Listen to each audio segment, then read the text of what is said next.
Sentra Sinekia merupakan layanan psikologi yang menjunjung tinggi profesionalitas keilmuan dengan kepedulian dan sepenuh hati.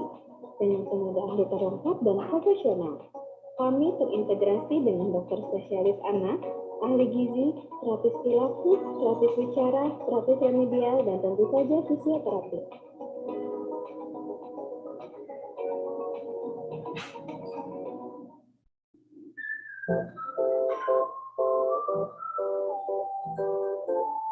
Perkenalkan, ini Elvino. Semenjak Elvino lebih cerdas untuk permainan geometri dan komputer, ini banyak sekali perubahan yang dirasakan ya. Lagi jadi bisa duduk kantong. Tadinya dia gimana ya, sekarang udah bisa duduk kantong. Juga fokusnya udah mulai melihat ya, perubahan yang paling terlihat itu ya fokusnya itu jadi lebih anteng, dan juga udah mengenal banyak warna. Di sini geometri ini macam-macamnya warnanya, jadi selain bisa melatih fokus konsentrasinya, dia juga udah bisa mulai mengenal warnanya. Itu aja.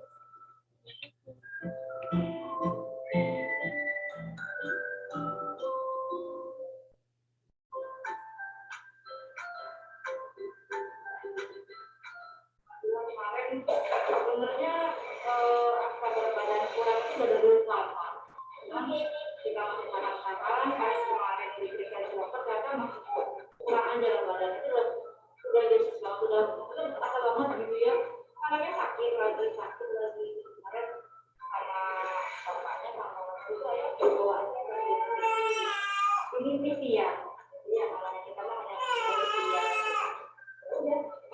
Terus googling kan namanya zaman sekarang googling ketemu sama ini kita coba ini yang alhamdulillah dengan konsultasi ke dokter Abid sama ini ya dengan pola yang diterapkan alhamdulillah ternyata dunia 18 sekian sekarang sampai 20 itu udah benar-benar wow banget gitu ya ternyata katanya bisa naik berat badannya dari bimbingannya guysnya buat yang di sini semoga kedepannya juga masih bisa kita juga sangat senang ya bahannya angka ini banyak banget adalah semangat juga dari orang tuanya konsistensi dari orang tuanya yang bisa membuat hatinya jauh lebih besar nggak bisa melanjutkan kadang anaknya juga jenuh juga sih kan kayak gitu lagi tapi gimana orang tuanya bisa nyiapinnya tuh polanya tetap tapi dengan variasi yang beda. Terima kasih banyak emang sudah memahami, semoga nanti kedepannya juga sama gitu ya mari mereka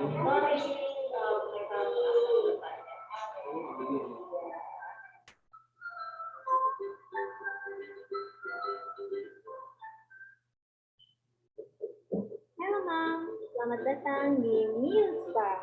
Milspa adalah salah satu layanan Ming Corporation yang fokus bergerak di layanan kesehatan ibu dan anak.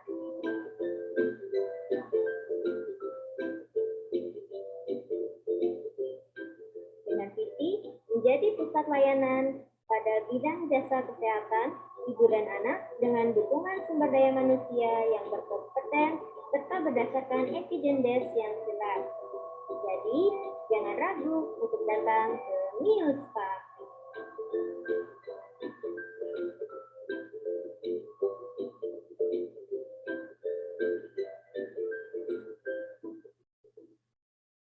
Di Milspa, harga layanannya terjangkau serta satu atap dengan layanan dokter spesialis anak, psikolog, hingga ahli gizi.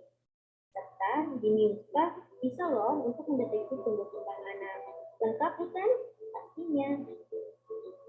Kita menyediakan layanan untuk baby, yaitu usia 0 sampai 12 bulan. Lalu untuk pediatrik, usia 13 sampai 24 bulan. Kemudian untuk kids, yaitu 25 sampai 60 bulan.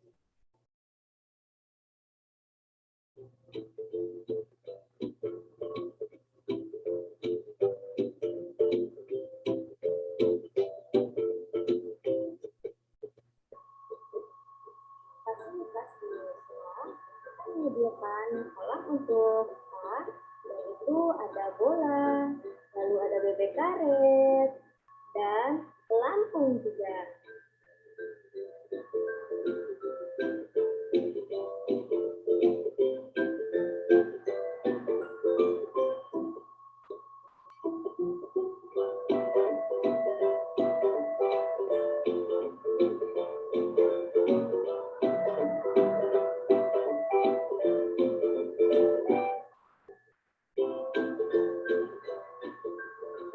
Selanjutnya, kami menyediakan layanan mandi bubble. Mandi bubble diperuntukkan untuk anak di usia 13 bulan hingga 60 bulan. Manfaat mandi bubble yaitu untuk membuat anak menjadi lebih rileks sehingga dapat meningkatkan kualitas tidur pada anak.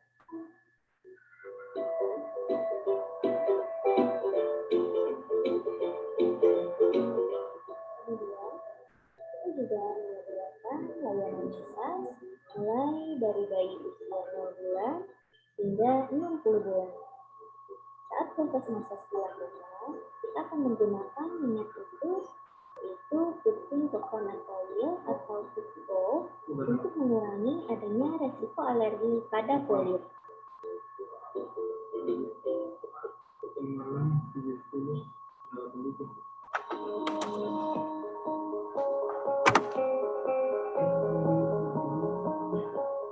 New Child Development Center merupakan fasilitas pelayanan tumbuh kembang anak yang menjadi partner orang tua dalam mengembangkan anak berkebutuhan khusus untuk mencapai potensinya yang optimal.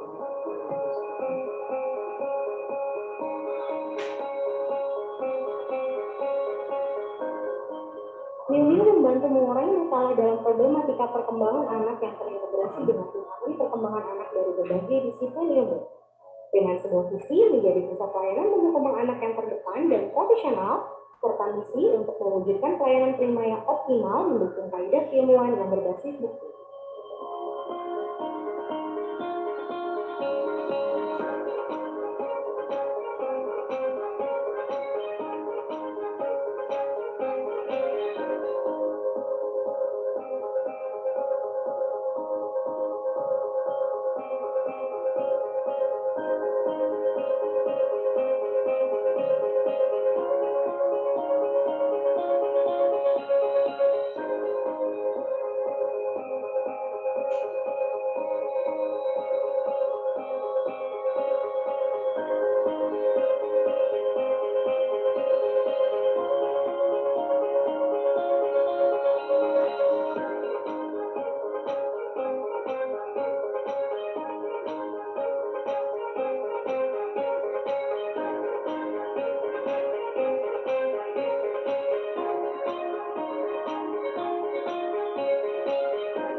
Sentra Cendekia merupakan layanan psikologi yang menjunjung tinggi profesionalitas keilmuan dengan kepedulian dan sepenuh hati.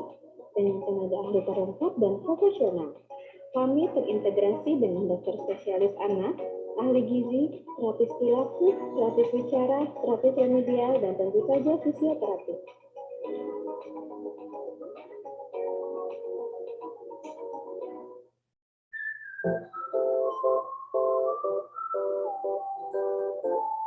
Perkenalkan, ini Elvino, menjaga cerdas untuk perjalanan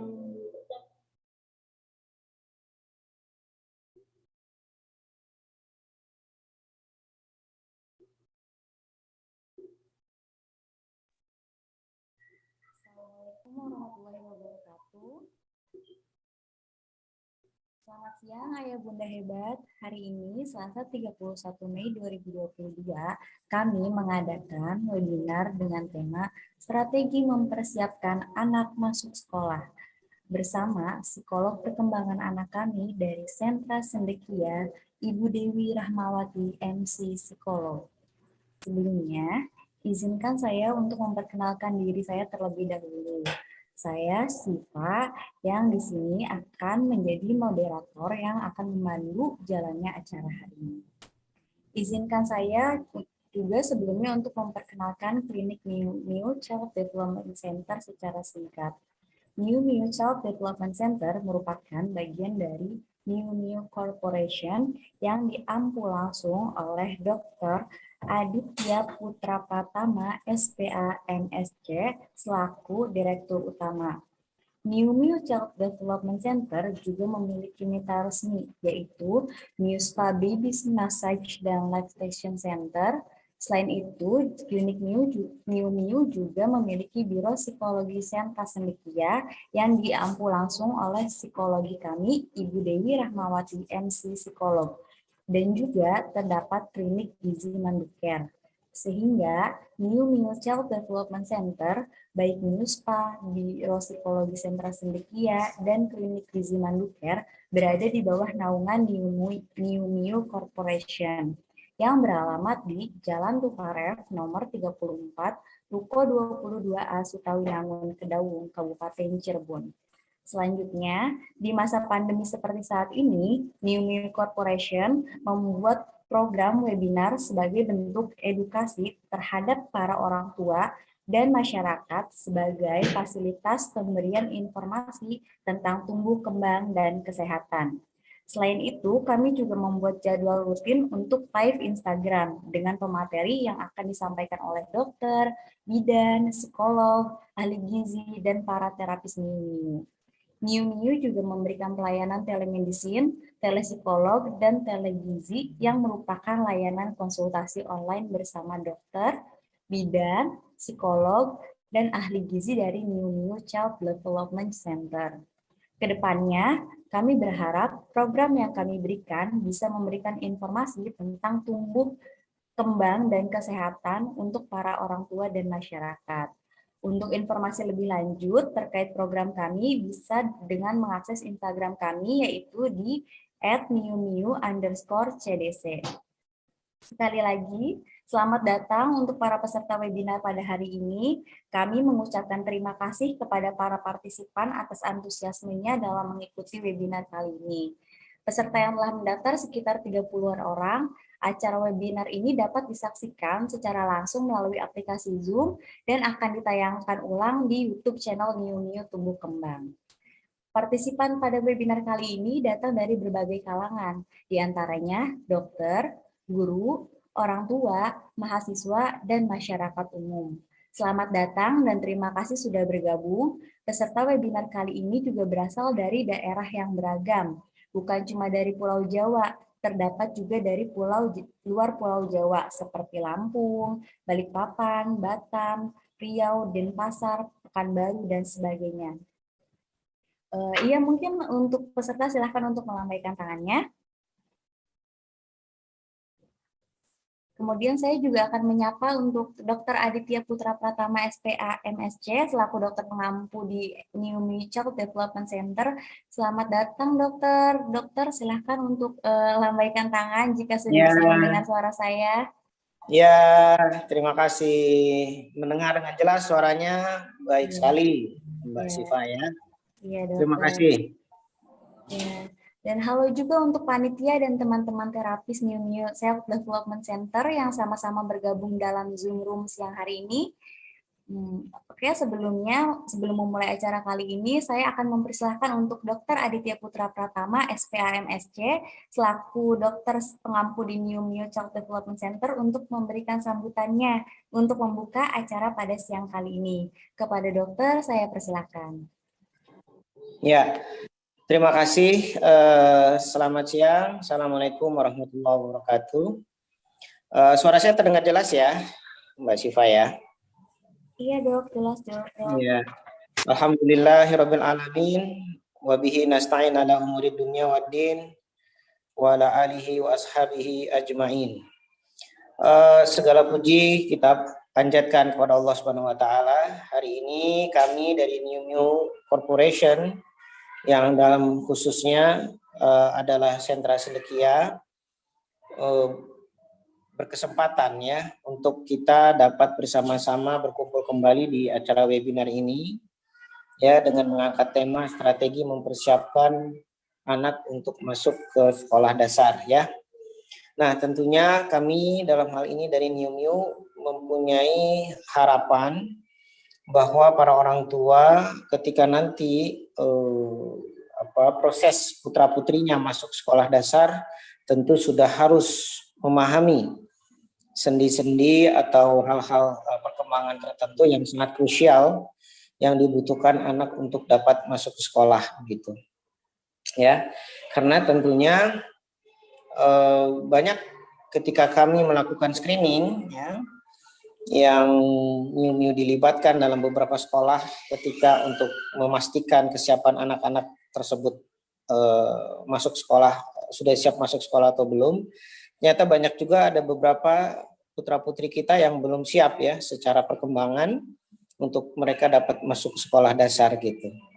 Nah, tentunya hal ini seiring dengan pasar yang kompetitif yang secara global ya, dituntut dibutuhkan skill yang lebih baik, kompetensi yang lebih maksimal, lebih prima, maka itu harus dipersiapkan dari sedini mungkin anak-anak kita agar nanti ketika mereka masuk di jenjang sekolah berikutnya di SMP, SMA dan bahkan di kuliah itu tentunya mereka sudah lebih well prepared ya, dalam pengertian nanti dalam proses di sekolah dasar ini adalah fondasi awal sebelum mereka masuk ke jenjang sekolah berikutnya.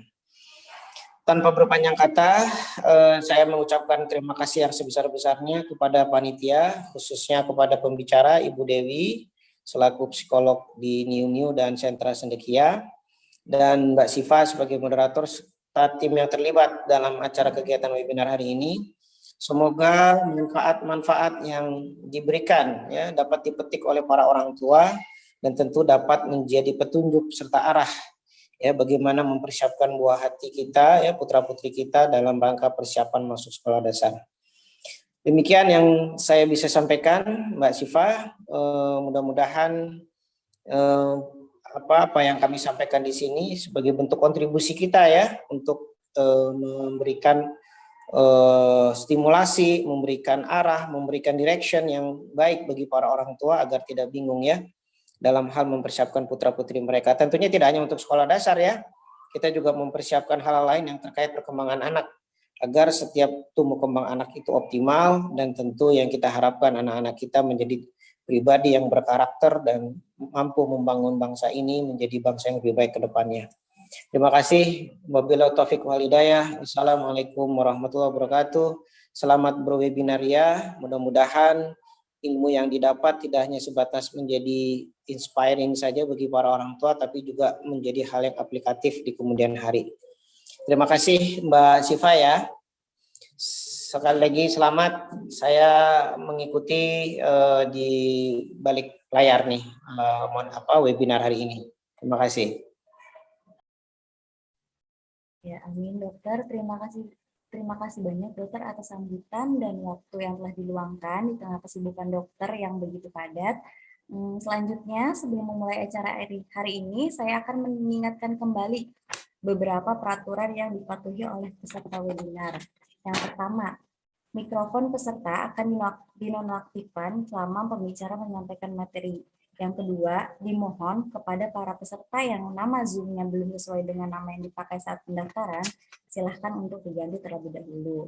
Yang ketiga, mohon untuk tidak mendokumentasikan video berupa merekam atau mengcapture video yang nantinya akan ditampilkan oleh pemateri untuk menjaga kenyamanan pasien.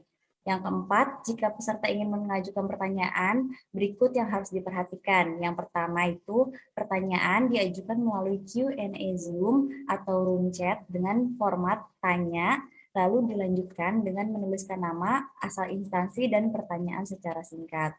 Terus yang kedua itu yang perlu diperhatikan, panitia berhak memilih pertanyaan yang akan disampaikan oleh pembicara. Selanjutnya, jika terdapat tindakan-tindakan yang merugikan banyak pihak, panitia berhak menghentikan kegiatan ini secara sepihak atau mengeluarkan peserta ketika webinar berlangsung. Baik, sebelum kita mulai, saya akan menyampaikan profil terlebih dahulu dari Ibu Dewi.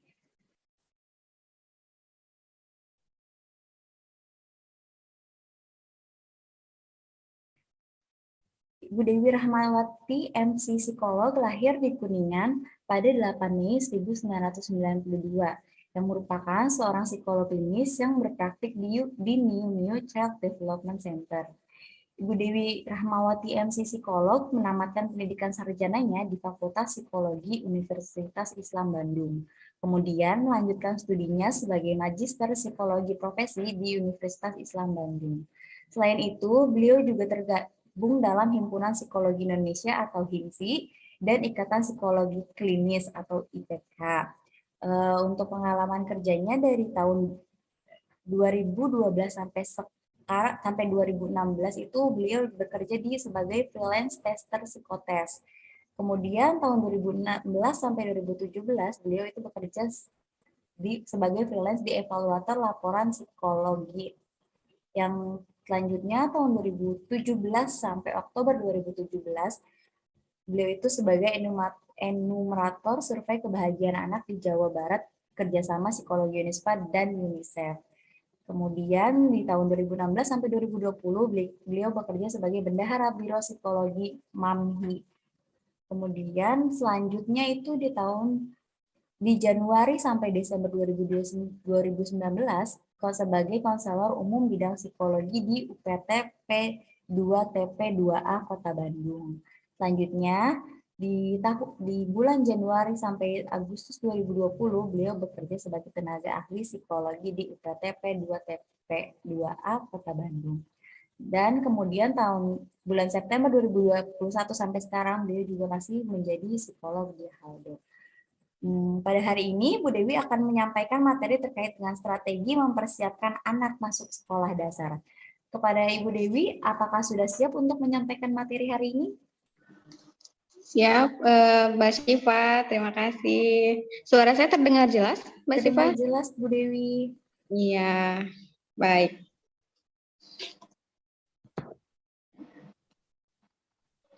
Iya, baik. Selamat siang, Ayah, Bunda hebat. Selamat siang, Dr. Adit Dr. Adit Putra Pratama, spesialis anak. Iya, kemudian. Iya, dokter. Dan selamat siang juga kepada para terapis Mio Mio yang berkenan hadir pada hari ini gitu. Iya, baik. Pada hari ini saya akan membahas tentang strategi mempersiapkan anak masuk sekolah dasar gitu. Kenapa sih akhirnya saya mengangkat tema ini kan? Karena dari proses screening yang dilakukan di Mio Mio gitu ya, ada banyak para orang tua yang masih bingung gitu. Gimana sih mengukur kematangan anak untuk siap sekolah atau belum nih gitu. Terus kayak ingin tahu gitu bagaimana sih cara melihat anak yang sudah matang sama yang belum tuh seperti apa gitu. Itu banyak dari para orang tua yang memberikan pertanyaan tersebut gitu kepada saya gitu. Jadi maka dari itu saya pada hari ini akan mengangkat tema ini supaya mungkin bisa sedikitnya memberikan pencerahan kepada ayah bunda hebat dan bisa apa ya diterapkan nanti apakah anaknya sudah bisa siap untuk masuk ke sekolah dasar atau belum gitu. Baik, silakan next. Iya, pada hari ini topik yang akan dibahas adalah yang pertama, sebenarnya apa sih kesiapan sekolah itu gitu. Nanti akan dibahas tentang kesiapannya, definisinya seperti apa, kemudian kesiapan sekolah itu sendiri seperti apa gitu. Dan selanjutnya topik yang kedua yang akan dibahas adalah aspek kesiapan sekolahnya gitu, terdiri dari hal-hal apa saja sih. Ya dokter, terima kasih banyak ya dokter. Ya, pamit. Ya dokter, silakan. Ya, sukses selalu. Amin, terima kasih dok. Ya, waalaikumsalam. Iya, baik. Saya lanjutkan.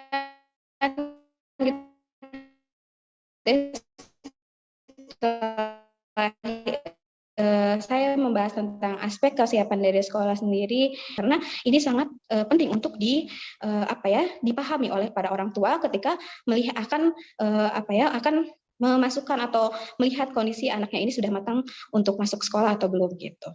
Lalu selanjutnya saya akan membahas tentang regulasi diri, di mana regulasi diri ini berperan penting juga sebagai bekal anak untuk dia masuk ke kesiapan sekolahnya dalam sekolah dasar itu. Gitu. Selanjutnya yang kelima adalah saya akan membahas tentang strategi orang tua dalam menyiapkan anak masuk sekolah, dan yang terakhir saya akan menyampaikan tentang hal yang perlu diperhatikan dalam memilih sekolah bagi anak. Baik, silakan next. Nah, sebenarnya apa sih kesiapan sekolah itu gitu? Kesiapan sekolah itu tuh apa ya? Jadi kayak kesiapan sendiri definisinya adalah kemampuan fisik yang cukup baik, terus tenaga yang cukup baik, dan kesehatannya juga yang baik gitu. Jadi dilihat dari kemampuan fisiknya. Terus yang kedua adalah kemampuan psikisnya, di mana yang terdiri dari memiliki minat dalam menghadapi kondisi tertentu, terus dia juga ada motivasi yang cukup kuat gitu ya untuk melakukan suatu kegiatan gitu. Lalu kalau kesiapan sekolah itu apa sih? Kesiapan sekolah itu adalah kemampuan anak untuk memenuhi tuntutan tugas di sekolahnya gitu. Tapi mungkin kebanyakan dari orang tua itu yang saya temui adalah di mana mereka terlalu terfokus kepada memberikan stimulasi terkait dengan kognisi gitu, terkait dengan kemampuan membacanya, menulisnya, berhitung gitu. Jadi mereka tuh selalu terfokusnya ke hal tersebut gitu. Tapi kesiapan sekolah itu bukan berarti cuman pada hal itu saja gitu, karena kesiapan itu berarti dia tuh seluruh kondisi yang cukup dan bersifat multidimensi gitu. Jadi kayak ada kondisi fisiknya diperhatikan, kemudian mentalnya, kemudian kognitifnya, kemudian sosial emosinya gitu, dan keterampilan-keterampilan yang dimiliki anak gitu, dan yang akan menunjang dia selama nanti proses belajarnya nanti di sekolah dasar nanti gitu. Dan silakan di next Mas. Iya. Karena gimana sih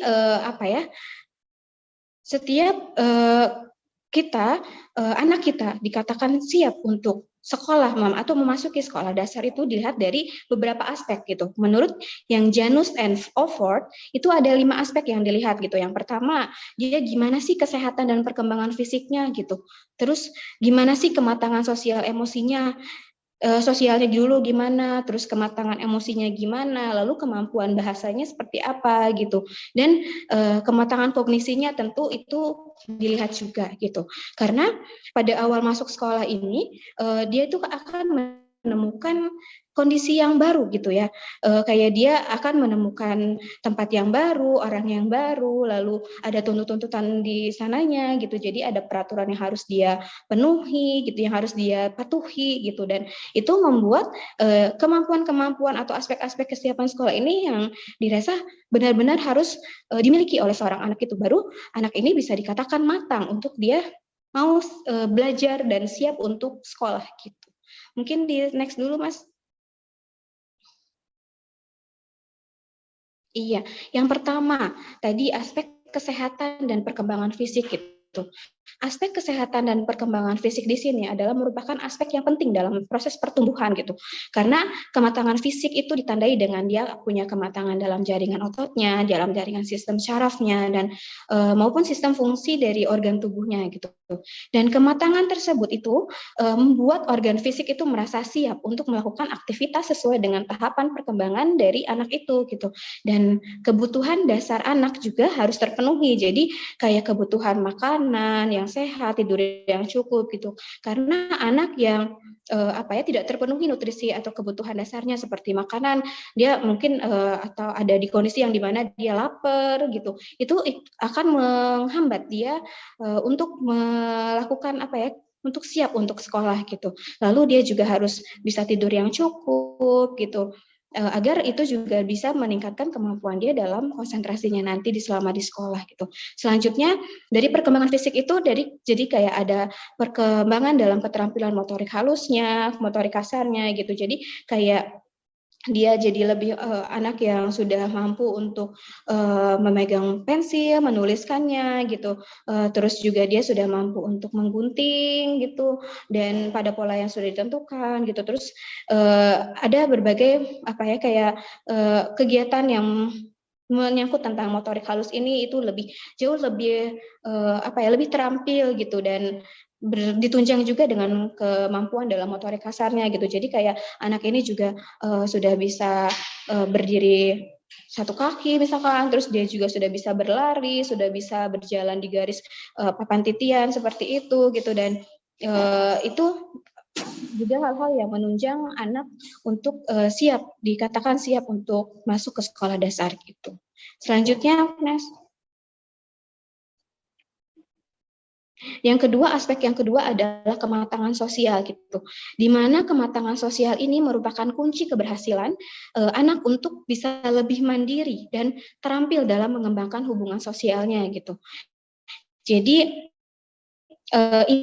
ini tuh benar-benar yang sangat diperlukan gitu, karena di mana anak itu akan dilepas oleh orang tuanya dalam tanda kutip gitu. Jadi yang terbiasa untuk sering bersama dengan ibunya atau ayahnya gitu, tiba-tiba dia harus dipisahkan dalam waktu saat sekolah gitu, dan itu kan membutuhkan suatu kemandirian yang tinggi yang harus dimiliki oleh anak itu gitu, dan dia akan terampil dalam mengembangkan hubungan sosialnya gitu, dimana dengan dia matang secara sosial juga akan membuat dia mampu mengikuti aturan di sekolah gitu, terus dia juga mampu untuk mengontrol perilaku dirinya sendiri, lalu dia pun bisa mampu untuk bekerja sama dengan orang lain, dengan teman-temannya atau dengan gurunya atau dengan pihak-pihak yang terkait di sekolahnya nanti gitu, dan dia pun bisa mampu menghormati otoritas orang dewasa gitu, jadi dia mampu tuh menghormati adanya guru di sekolah, kepala sekolah gitu, atau orang-orang dewasa yang terdapat di dalam sekolah tersebut gitu.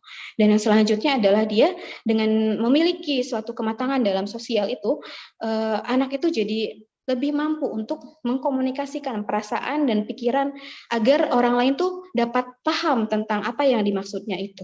Gitu. Dan selanjutnya dengan kematangan sosial juga dia akan lebih terampil buat berinteraksi atau bermain dengan orang-orang di sekitarnya gitu. Dan dia pun jadi kayak lebih fleksibel dan bisa bersedia nih untuk menolong teman-temannya gitu. Dan juga sudah mau berbagi gitu dengan teman atau dengan orang lain gitu.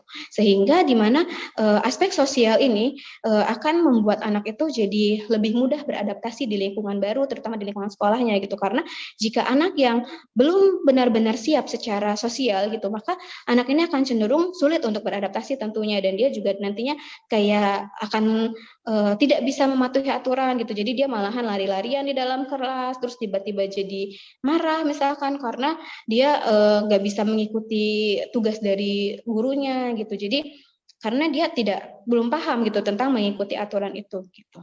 Mungkin selanjutnya.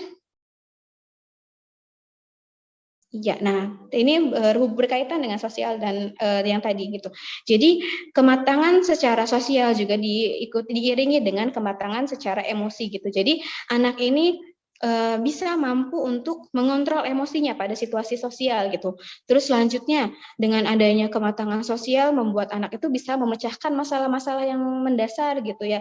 Selanjutnya juga anak itu jadi tidak bergantung kepada orang lain, dan dia menjadi lebih percaya diri gitu. Misalnya ketika anak ditanya gitu dia mau menjawab, terus dia juga mau tuh bermain dengan teman-temannya gitu, dan dengan adanya kematangan emosi juga membuat anak bisa lebih bertanggung jawab terhadap dirinya sendiri gitu. Jadi kayak misalkan dia sudah mampu nih untuk menyiapkan alat tulisnya sendiri gitu, menyiapkan alat-alat yang akan dibawanya pada saat hari tersebut, hari di mana dia bersekolah itu gitu.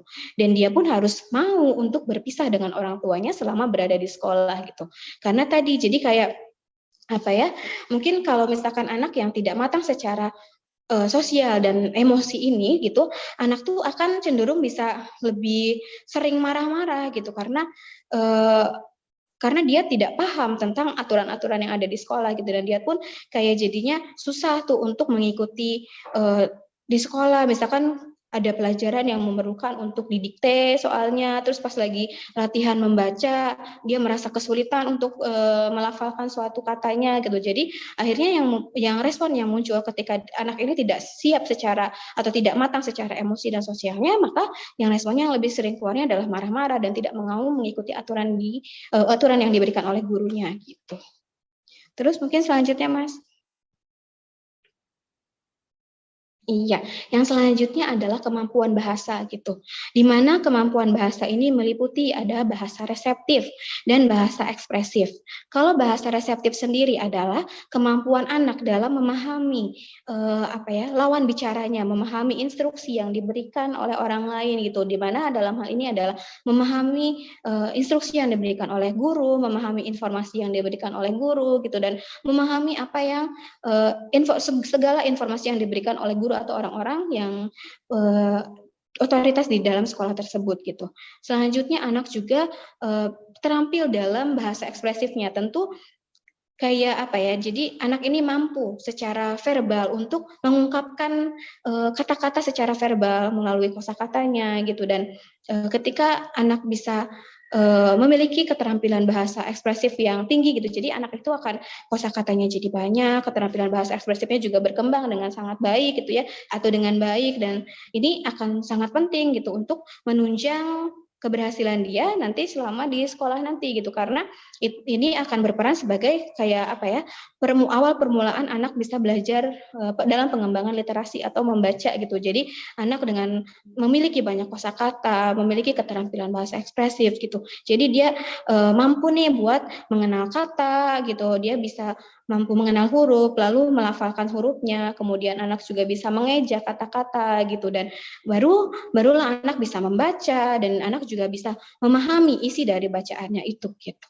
Dan mungkin di sini banyak dari para orang tua yang hadir ke kami, datang ke sini untuk asesmen gitu, karena terdapat banyak anak-anak juga yang mengalami keterlambatan dalam bahasa gitu. Jadi kayak, dan itu pun harus ditangani dengan cepat gitu oleh pengasuh atau oleh profesionalnya gitu. Jadi sehingga setiap keterlambatan dalam perkembangan bahasa ini bisa lebih cepat ditangani gitu, agar tidak mengganggu dia selama masa sekolahnya nanti gitu.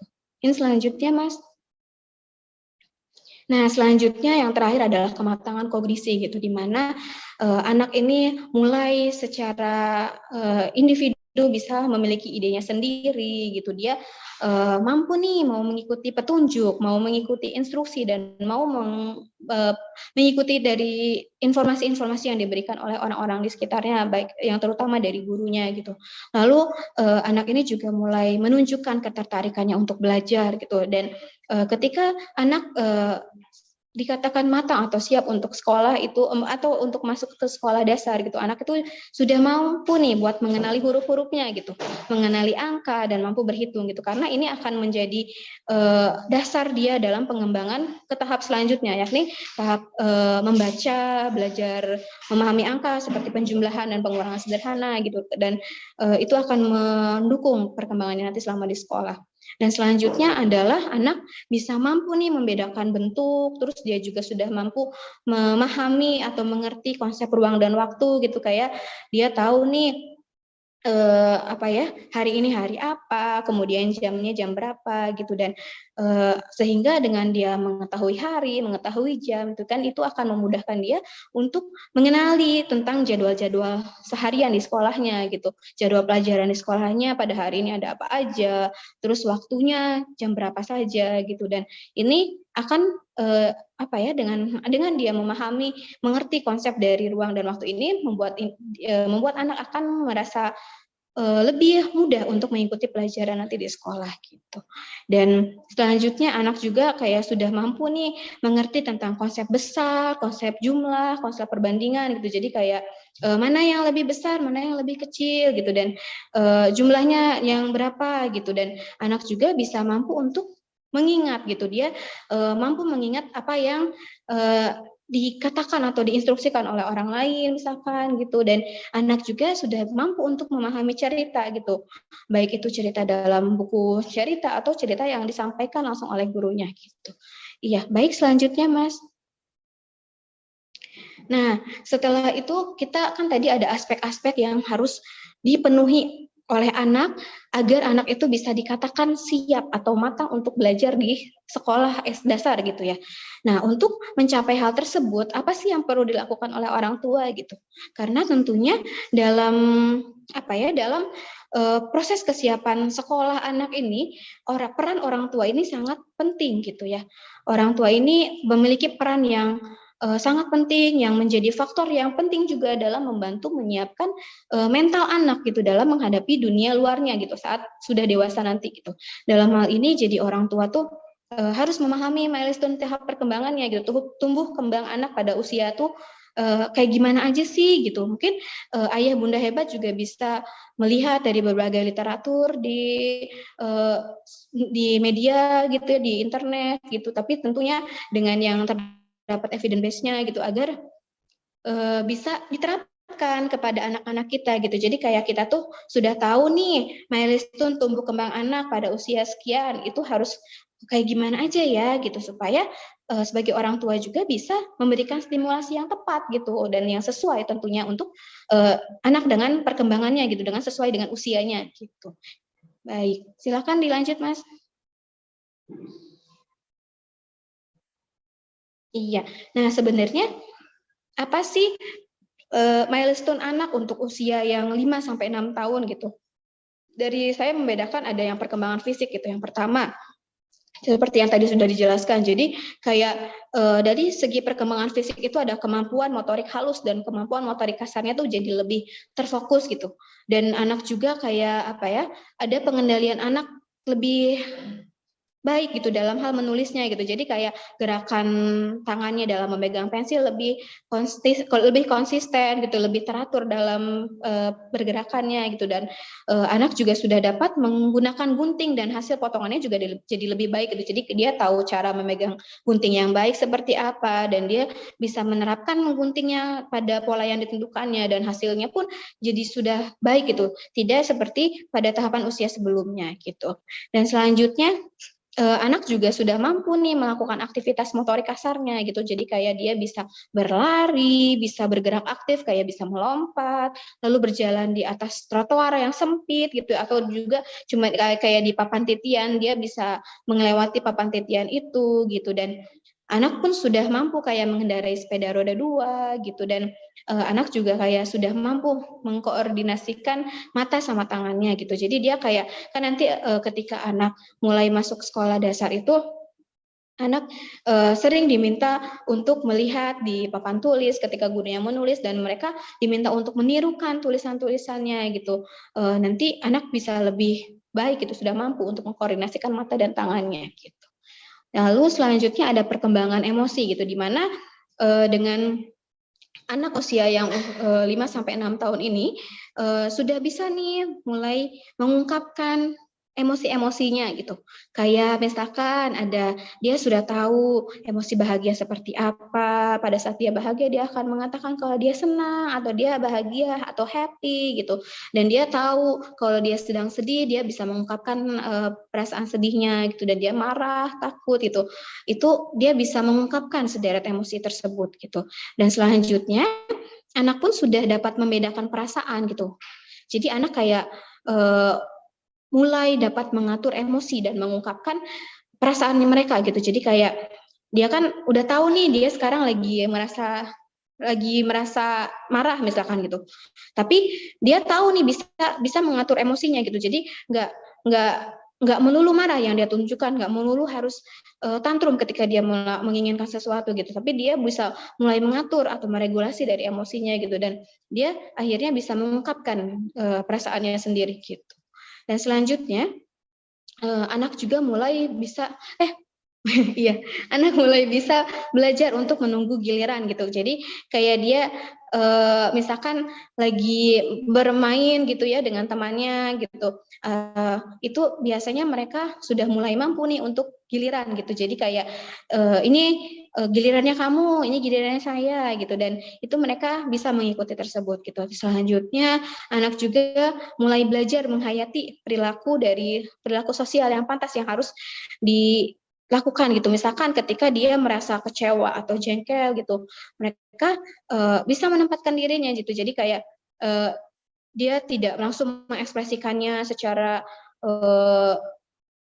apa ya, kayak mungkin bisa dibilang kayak secara sangat terbuka gitu. Jadi kalau misalkan mereka tidak mendapatkan apa yang mereka inginkan, mereka tetap merasa kecewa, tapi mereka tidak langsung serta-merta dalam menunjukkan kekecewaannya tersebut gitu. Dan selanjutnya anak pun ketika ledakan marahnya tuh jadi sudah mulai berkurang gitu, dan karena anak-anak itu mampu mengungkapkan perasaannya secara verbal gitu.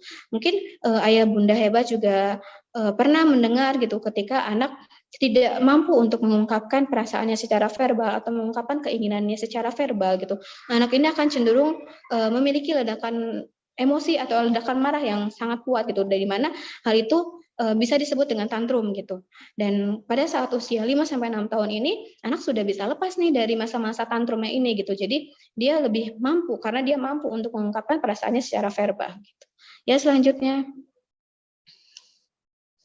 Iya, di mana yang selanjutnya adalah ada perkembangan bahasa. Di mana dalam anak usia 5-6 tahun ini kemampuan bahasanya tuh jadi semakin berkembang gitu, dan perbendaharaan katanya juga semakin luas gitu, dan bisa sampai sekitar 5.000 atau ke 8.000 suku kata gitu, yang 8.000 kata yang dia kuasai gitu, dan jumlah katanya tuh apa ya, dalam pengungkapan kalimatnya bisa bertambah dan struktur kalimatnya juga bisa lebih rumit gitu. Jadi anak bisa banyak berbicara, banyak bercerita begitu. Selanjutnya anak juga sudah mampu mengkomunikasikan gagasan dan perasaan mereka dengan kata-kata seperti yang tadi sudah dijelaskan. Kemudian anak juga akan senang berbicara, anak belajar kebiasaan bercakap-cakap dan agak jarang memotong percakapan gitu. Jadi dia tahu nih kapan dia apa ya, berbicara dan kapan dia harus diam ketika mendengar orang lain sedang berbicara gitu. Selanjutnya anak juga senang menggunakan bahasa untuk memperagakan permainan dan cerita gitu, di mana hal ini terkait dengan dia kemampuannya dalam bermain peran gitu. Jadi kayak dia akan senang nih permainan-permainan yang memerlukan adanya permainan peran gitu. Jadi kayak dia memerankan sebagai guru misalkan, sebagai dokter gitu, di mana nanti dia suka menggunakan bahasanya untuk bercerita tentang memperagakan dari permainannya tersebut gitu. Dan selanjutnya dalam perkembangan bahasa juga anak dapat mendengarkan orang lain yang sedang berbicara. Tadi seperti yang sudah dijelaskan. Iya. Dan yang selanjutnya ada perkembangan kognitif, di mana perkembangan kognitif ini yang pertama, anak yang usianya 5-6 tahun itu sudah mulai memiliki minat dalam memahami dunia sekitarnya gitu. Jadi imajinasinya juga sudah mulai berkembang, dia sudah bisa mampu tuh membayangkan apa sih sebenarnya yang sedang dirasakan oleh orang lain gitu ya. Rasa empatinya tuh sudah mulai tumbuh gitu. Lalu kemampuan dalam memahami simbol tentang objek dan peristiwa, walaupun peristiwa itu tidak hadir secara nyata di depan anaknya gitu. Lalu selanjutnya anak juga sudah mampu memahami bahwa peristiwa tersebut memiliki sebab dan akibatnya gitu. Dan anak pun bisa mampu mengklasifikasikan suatu benda berdasarkan berdasarkan warnanya, berdasarkan bentuknya, berdasarkan ukurannya gitu. Dan anak juga mampu memahami angka, berhitung, dan belajar bekerja dengan menggunakan angka. Ya, baik, selanjutnya Mas. Nah, untuk yang terakhir dalam memahami milestone anak usia 5-6 tahun itu perkembangan sosial gitu. Yang pertama, anak itu jadi lebih suka menghabiskan waktunya dengan teman gitu. Jadi kayak daripada dengan orang-orang dewasa gitu, mereka lebih senangnya ya main dengan teman-teman seusianya gitu. Dan anak juga mengembangkan keterampilan kerjasama yang efektif gitu. Jadi kayak dia sudah mulai nih bisa bernegosiasi dengan teman-temannya gitu, dan dia pun bisa lebih terampil dalam bekerja sama dengan teman-temannya gitu, terutama dalam ketika mereka terlibat dalam suatu permainan gitu. Lalu anak juga dapat menghayati peraturan sosial dalam bermainnya gitu. Dan anak juga mulai dapat mengungkapkan pilihan mana anak-anak lain yang mereka jadikan teman, sama yang cuman dijadikan teman aja, sama anak-anak yang bisa mereka sukai gitu. Jadi kayak mereka tuh sudah mulai nih mengkotak-kotakan kayak ini teman saya gitu, tapi ini teman baik saya gitu, dan ini cuman ya sama ini mah cuman temenan aja, kalau sama ini aku suka main sama dia kayak gitu. Dan selanjutnya next Mas. Iya, tadi adalah di mana orang tua harus nih memahami dulu milestone anaknya supaya bisa memberikan stimulasi yang tepat sesuai dengan usianya. Yang selanjutnya adalah pentingnya regulasi diri dari anak itu.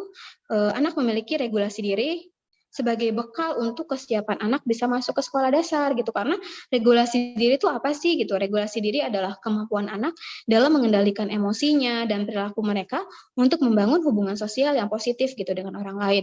Nah, si regulasi diri ini akan sangat bermanfaat ketika anak menjalin hubungan dan sosial dan berinteraksi dengan orang lain gitu. Di mana ketika anak bisa memiliki regulasi diri yang baik, maka anak ini akan bisa nih paham dia kapan sih harus menunda keinginannya gitu, kapan sih dia tuh bisa menghentikan tangisannya, terus kapan juga dia tuh kayak mau mulai sesuatu kegiatan yang baru tuh harus kapan waktunya, dan dia juga mampu memahami pentingnya menyelesaikan tugas gitu. Dimana hal-hal tersebut ini sangat diperlukan ketika anak masuk ke sekolah dasar gitu, karena mereka sudah benar-benar bisa dulu nih mengontrol atau mengendalikan diri mereka, perilakunya, emosinya gitu, supaya mereka tidak mengalami kesulitan ketika masuk di sekolah dasar itu. Ya, selanjutnya Mas. Iya, untuk selanjutnya strategi dari orang tua dalam menyiapkan anak masuk sekolah dasar tuh apa aja sih yang harus dilakukan gitu. Terutama ini kayak persiapan gitu sebelum usia sekolah kan sekitar dari saya membaca kayak dari peraturan Menteri Pendidikan itu sekitar usia 7 tahun gitu ya, atau paling rendah 6 tahun nanti pas di bulan Julinya gitu. Tapi itu juga ada syaratnya gitu, kayak misalkan dia memiliki potensi kecerdasan yang baik, yang istimewa gitu, bakat yang istimewa, dan itu pun harus dibuktikan dengan rekomendasi tertulis dari psikolog gitu atau profesional gitu. Nah, berarti kan sebelum usia 7 tahun nih harus ngapain dulu nih supaya bisa mempersiapkan anak kita bisa masuk ke sekolah dasar gitu. Yang pertama tentunya orang tua harus selalu mendampingi, mempelajari dan mendukung tahapan perkembangan anak seperti yang tadi dijelaskan gitu. Jadi kita tahu nih tahapan-tahapan perkembangan milestone dari anak kita harus sesuai dengan usianya tuh harus seperti apa, stimulasi seperti apa yang harus diberikan kepada anak kita supaya itu bisa menunjang nanti keterampilannya dalam mempersiapkan anak bisa masuk ke sekolah dasar gitu. Terus selanjutnya kita juga sebagai orang tua harus memberikan kehangatan dan peka juga nih terhadap kondisi anak kita gitu. Jadi kayak agar dia dengan masuk ke sekolah dasar itu kan itu secara tidak langsung melatih dia untuk masuk ke dunia luar gitu, yang dirasa dunia luar itu berbahaya bagi dia gitu. Sementara ketika dia memiliki kehangatan, kedekatan dari orang tuanya gitu ya, sehingga dia jadi merasa secure gitu ya, dia merasa aman, dan ketika dia akan percaya bahwa dia mampu untuk menghadapi dunia luar gitu, karena dia pun sudah memiliki bekal tersebut selama di rumah gitu. Dan selanjutnya anak juga bisa orang tua juga bisa memberikan dukungan untuk menumbuhkan kemandirian anak gitu. Jadi kayak dari kecil nih, dari usia semenjak mulai MPASI mungkin gitu ya, anak sudah mulai dilatih kemandiriannya gitu. Jadi kayak untuk dilatih makan sendiri, kemudian dia juga dilatih untuk nantinya toilet trainingnya gitu. Terus dia kayak dilatih untuk sering bersosialisasi dengan lingkungan sekitarnya gitu. Jadi kemandirian anaknya bisa lebih terbentuk gitu. Dan selanjutnya kita juga sebagai orang tua bisa menjalin komunikasi yang baik dan sering dengan anak kita gitu. Di mana komunikasi ini memang hal yang sangat penting untuk dilakukan oleh orang tua dan anak gitu. Di mana hal ini nantinya akan mendukung nih kedekatannya atau kayak perasaan secure, perasaan aman anak terhadap orang tuanya gitu. Dan selanjutnya kita sebagai orang tua bisa selalu mendukung aktivitas positif anak yang dilakukan oleh anak gitu. Ya, selanjutnya Mas. Iya, jadi kan tadi udah disiapin nih anak-anak kita tuh kalau mau dikatakan siap sekolah atau matang dalam mau untuk belajar di sekolah dasar gitu, harus apa aja nih aspek-aspeknya yang harus diperhatikan gitu, dan orang dilakukan gitu ya supaya bisa mendukung kesiapan anak dalam sekolah gitu ya. Nah, yang selanjutnya mungkin nantinya orang tua pikirkan selanjutnya adalah gimana sih cara memilih sekolah yang baik buat anak kita gitu. Jadi kayak yang pertama nih hal-hal yang perlu diperhatikan itu lihat dulu visi misi dari sekolahnya gitu. Kayak terus perhatikan kondisi sekolahnya, lingkungan di sekitarnya seperti apa gitu. Lalu kita juga pertimbangkan dengan sekolah yang bagus gitu, dengan tenaga pengajar yang bagus juga gitu. Karena mungkin ini menjadi akan apa ya, ada cost tersendiri yang akan dibayar nantinya gitu. Mungkin nanti akan lebih mahal gitu, tapi dengan sekolah yang bagus gitu, atau enggak setidaknya tuh lingkungan yang bersih, yang bagus, yang sekolahnya tuh yang apa ya, yang secara kasat, yang secara dilihat tuh enak buat dilihat, dan dia enak dan nyaman berada di dalam tersebut, di dalam sekolah tersebut, itu secara tidak langsung akan membuat perasaan anak itu lebih excited ketika dia mulai sekolah nantinya pas hari pertama sekolah tuh gitu. Jadi kayak dia mulai ngerasa, wah sekolahnya bagus nih, enak nih sekolah di sini gitu. Jadi dia semangat gitu untuk sekolah gitu. Terus kita juga perlu memperhitungkan jarak sekolah dari rumah gitu. Jadi jangan sampai karena kita pengen sekolah anak kita bagus gitu ya, jadi kita harus yang jauh banget gitu ya. Sedangkan ketika jarak sekolah dari rumah ke sekolah itu terpaut jauh jaraknya gitu, itu akan membuat apa ya, kayak membutuhkan banyak tenaga dari anak gitu. Dia jadi kayak apa ya, akan rentan dia merasakan kelelahan nantinya gitu. Dan itu akan mengganggu nantinya dia selama di sekolahnya, mungkin konsentrasinya jadi terganggu karena rasa lelahnya itu gitu. Dan belum lagi nanti kalau misalkan jaraknya jauh harus ada macet-macetan di jalannya dulu gitu, dan sebelum pagi-pagi juga dia harus mempersiapkannya lebih awal gitu. Jadi itu bisa diperhitungkan dulu gitu tentang pemilihan sekolah berdasarkan jaraknya gitu. Nah, selanjutnya adalah kita juga bisa mengenali karakter anak kita dulu nih dari kebutuhannya sebelum kita menentukan sekolah yang sesuai. Misalkan nih ya, kayak anak kita dirasa dia memiliki karakter yang suka untuk menghafal Al-Quran misalkan gitu ya. Jadi kita bisa mencari sekolah-sekolah yang bisa memfasilitasi tentang karakter anak ini gitu. Jadi kayak mungkin ke sekolah yang Islam terpadu mungkin gitu, yang dimana di situ ada untuk menghafal Al-Qur'annya mungkin gitu. Jadi biar anak kita bisa lebih terfasilitasi kemampuannya tersebut gitu. Selanjutnya kita juga pastikan nih kepala sekolahnya, gurunya, dan lingkungan dalam sekolah itu bisa memberikan teladan yang baik bagi anak kita gitu. Jadi jangan sampai misalkan kita menyekolahkan anak kita di tempat-tempat yang kayak mungkin jadi dirasa tidak aman, kurang aman gitu ya, supaya mungkin kita melihat juga latar belakang dari sekolahnya tersebut, baik dari kepala sekolahnya, dari gurunya, itu dari lingkungan di sekitar sekolahnya gitu. Jadi kayak kita benar-benar pastikan kalau itu tuh bisa memberikan teladan yang baik bagi anak kita gitu. Selanjutnya kita juga bisa memastikan fasilitas penunjang bagi pemenuhan hak anak terpenuhi gitu. Jadi kayak ada tempat ibadahnya di sekolahnya, terus kayak disediakan mungkin kantin atau supaya, dan yang menyediakan makanan-makanan sehat untuk anak kita gitu. Jadi hal ini akan membantu kita untuk kayak lebih bisa ini nih kayaknya memilih sekolah yang baik buat anak itu seperti apa gitu. Baik, iya mungkin itu yang bisa saya sampaikan. Ya, saya kembalikan kepada moderator. Terima kasih. Baik, terima kasih Bu Dewi atas penyampaian materinya. Mungkin saya akan sedikit mengulas terkait dengan materi yang telah Bu Dewi bawakan ya. Tadi membahas tentang strategi mempersiapkan anak masuk sekolah dasar. Topik bahasannya tadi mencakup apa itu kesiapan sekolah, yaitu seluruh kondisi yang mencakup tidak hanya bersifat fisik tapi multidimensi. Bu Dewi, ada psikis, terus kognisi dari anak juga gitu, kemampuan anak. Selanjutnya topik bahasan yang kedua itu ada aspek kesiapan sekolah, yaitu yang tadi Bu Dewi sampaikan itu ada 5, yaitu kesehatan dan perkembangan fisik, yang kedua kematangan sosial, yang ketiga kematangan emosi, terus yang keempat itu ada kemampuan bahasa, baik dari reseptif maupun ekspresifnya, terus yang terakhir yang kelima itu ada kematangan kognisi. Untuk pembahasan selanjutnya itu ada pahami milestone tumbuh kembang anak. Gunanya itu agar dapat memberikan stimulasi yang tepat sesuai dengan tahapan usianya ya, Bu Dewi ya.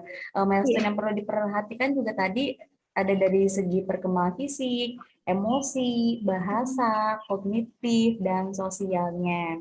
Terus selanjutnya pembahasan yang selanjutnya itu ada regulasi diri sebagai bekal ya Bu Dewi ya. Nah, regulasi sendiri ini bermanfaat untuk anak itu ketika mereka menjalin hubungan sosial dan berinteraksi dengan orang lain. Jadi mereka itu bisa memahami kapan harus menunda keinginan, menghentikan tangisan, dan sebagainya. Ya.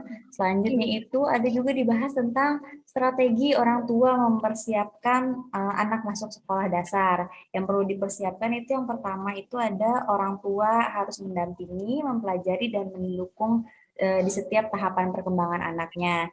Yang kedua itu memberikan kehangatan dan peka terhadap kondisi anaknya. Yang ketiga selanjutnya itu memberikan dukungan untuk menumbuhkan kemandirian pada anak. Selanjutnya yang keempat ada berkomunikasi yang baik dan sering dengan anak. Yang terakhir itu ada selalu mendukung aktivitas positif pada anak. Terus untuk yang terakhir itu ada hal-hal yang perlu diperhatikan untuk orang tua dalam memilih sekolah bagi anaknya. Yang pertama itu yang perlu diperhatikan itu mungkin visi misi sekolah tersebut. Yang kedua itu perhatikan kondisi dan lingkungan sekolahnya. Selanjutnya itu yang ketiga pertimbangan sekolah dan tenaga pengajarnya itu yang bagus ya Bu Dewi ya. Yang selanjutnya itu ada perhitungkan jarak sekolah dan rumah agar anak juga kalau kejauhan tidak capek di jalan ibaratnya gitu ya. Selanjutnya ada kenali karakter dan kebutuhan anak. Selanjutnya ada pastikan kepala sekolah, guru, lingkungan sekolah memberikan teladan yang baik bagi anak. Untuk yang terakhir itu ada fasilitas penunjang bagi pemenuhan hak anak yang terpenuhi juga perlu diperhatikan ya. Baiklah, seru sekali ya materi yang telah Bu Dewi bahas atau sampaikan. Baik, saya ingin ingatkan kembali nih kepada audiens yang ingin menyampaikan pertanyaan, bisa langsung ditanyakan di kolom chat dengan format tanya, lalu dilanjutkan dengan menuliskan nama, asal instansi, dan pertanyaan secara singkat. Baik. Selanjutnya saya akan membacakan pertanyaan yang udah masuk nih Bu Dewi nih di kolom. Yang pertama ada dari Putri dari Bandung nih Bu Dewi. Dia mau menanya pertanyaannya, bagaimana menyikapi anak yang tidak mau sekolah karena tidak mau bersosialisasi atau takut bertemu dengan orang baru? Ini pertanyaan pertama ya Bu Dewi ya. Terus Putri juga menanyakan di pertanyaan kedua, sebagai orang tua atau keluarga sekitar, apa yang harus dilakukan akan anak yang menolak untuk sekolah atau bersosialisasi tadi Bu Dewi. Lalu selanjutnya itu, apakah harus menuruti keinginan anak untuk tidak mau sekolah gitu? Baik, mungkin saya jawab satu-satu ya, Mbak Siva ya. Iya boleh Bu Dewi. Iya, untuk Bunda Putri mungkin bisa nanti open mic-nya ya, biar saya ada pertanyaan-pertanyaan gitu kan. Ini anaknya sudah usia berapa tahun ya kalau saya boleh tahu? Ini kebetulan ponakan saya sih, Bu Dokter. Ya, gimana? Iya, udah usia masuk sekarang 9 tahun. 9 tahun, jadi sampai 9 tahun ini belum ada kegiatan sekolah gitu, nggak mau sekolah terus? Iya, nggak mau. Atau sebelumnya sudah mulai sekolah, tapi akhirnya dia menolak untuk sekolah lagi?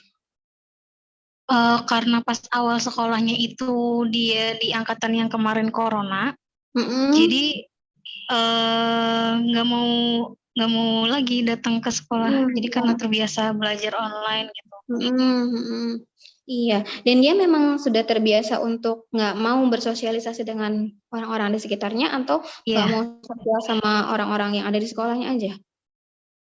Enggak sih, kayak untuk di lingkungan sekitar aja nih, untuk kayak main sama anak-anak di sekitar aja dia nggak mau gitu. Jadi saya bisa simpulkan bahwa anak ini tidak mampu untuk bersosialisasi dengan anak-anak seusianya atau teman-teman sepermainannya gitu. Baik.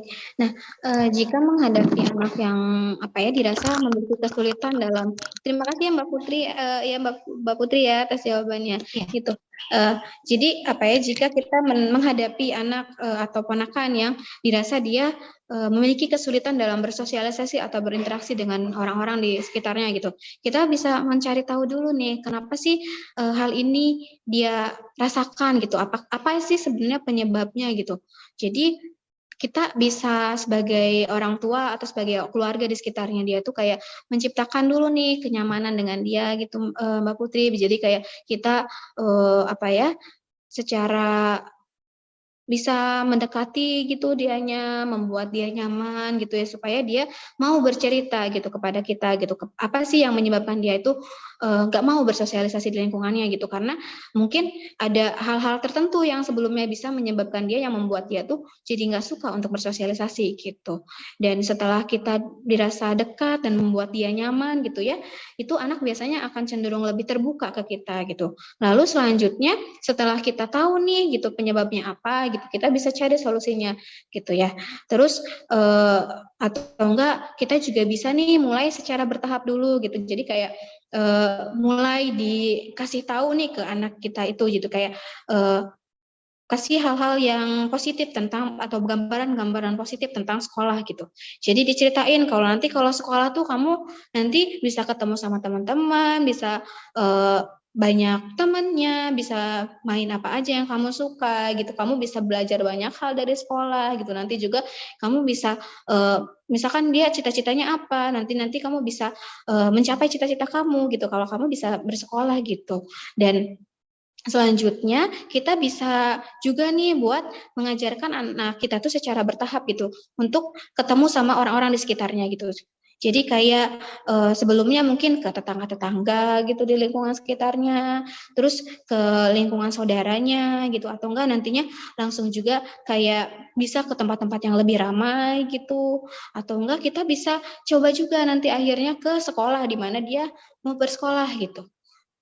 Kayak dia kan ini juga selain tadi yang bisa dilakukan itu, kita juga bisa nanya juga nih ke anak kita tuh. Jadi kayak kamu tuh mau sekolahnya di yang seperti apa gitu, di yang kayak gimana pengennya, itu mungkin bisa dikasih tahu, bisa ditanyakan gitu. Dan untuk anak umur 9 tahun saya rasa bisa lebih komunikatif gitu tentang mengungkapkan apa yang dia rasakannya gitu.